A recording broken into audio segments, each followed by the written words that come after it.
Welcome to the first in a series of 4 short videos, brought to you by Greenchurch Legal. LD, Money, My Family and Me. Part 1, Preparing for Adulthood.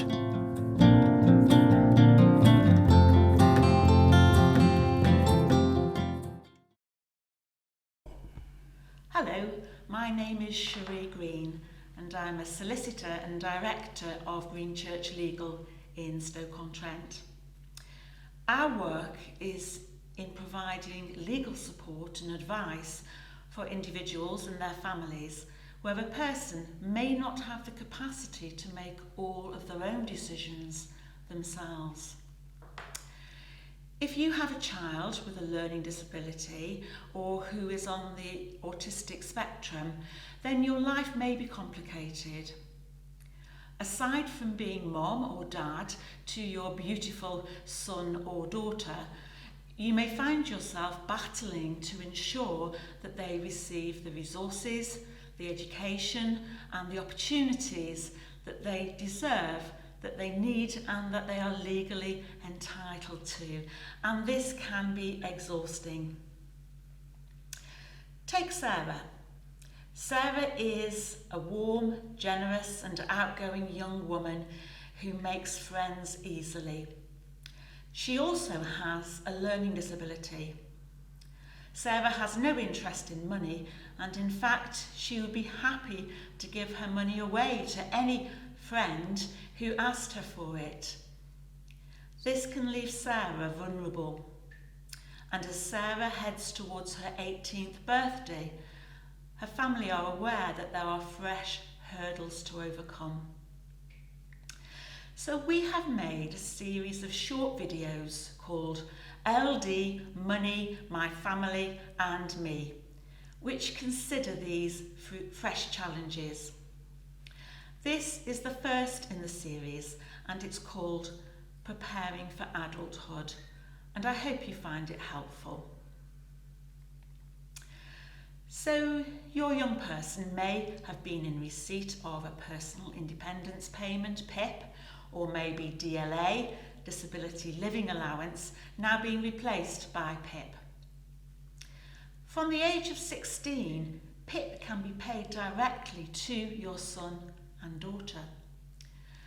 They may also have a claim for universal credit, or in some cases ESA, employment support allowance, in their own right. These benefits can be paid directly to the young person. And if the child has the capacity, the understanding to manage those benefits, then that's absolutely fine. But what if they don't? Well, for many, the answer then is to apply to be their appointee. As appointee, you can make benefit claims on their behalf, receive and manage the benefits for them. And becoming appointee is straightforward. You can apply ahead of your child's 16th birthday. The DWP may in fact write to you to invite you to apply. They may carry out a home visit. And for many families, having an appointee is a simple answer to the safe management of the young person's money. But an appointee only has the power to manage benefits. If a parent has been putting money aside on their child's behalf in a bank, building society, junior ISA, child trust fund, be careful. As your child becomes an adult, you may find yourself with a couple of problems.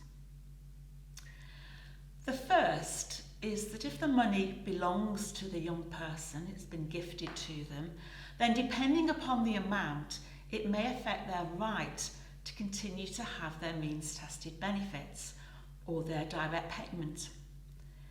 If that happens, they can lose that funding and money in savings needs to be spent on day-to-day needs until the level comes down beneath the threshold for the means-tested benefits. And then you have the rotten job of having to apply for those benefits or that funding all over again. PIP or DLA is there to meet needs. Don't save it.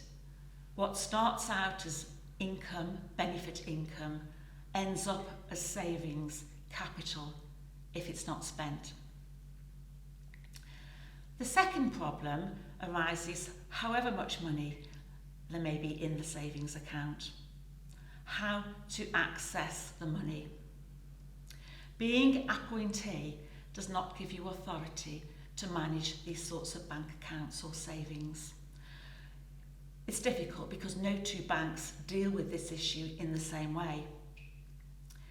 It's a common problem for families that when a child turns 16 or 18, the adult who set up this account for them can lose the right to manage it. If your son or daughter has the capacity to manage the money in that account themselves, then that is absolutely fine, there isn't a problem.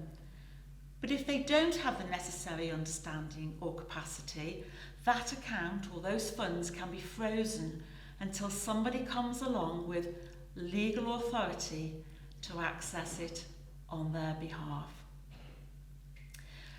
If your son or daughter is not yet 16, it may be worth speaking to the bank to see what arrangements can be made for the longer term, or with withdrawing the money and making alternative arrangements.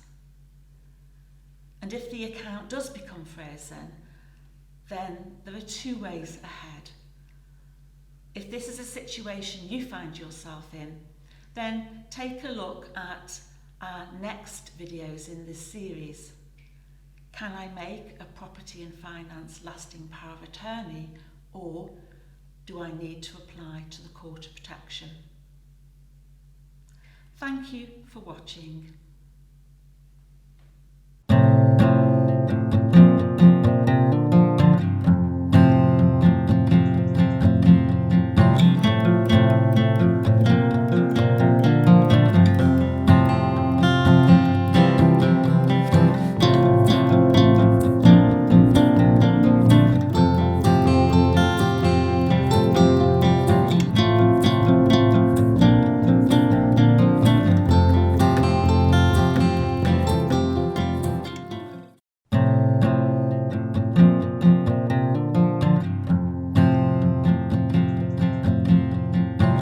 Thank you for watching.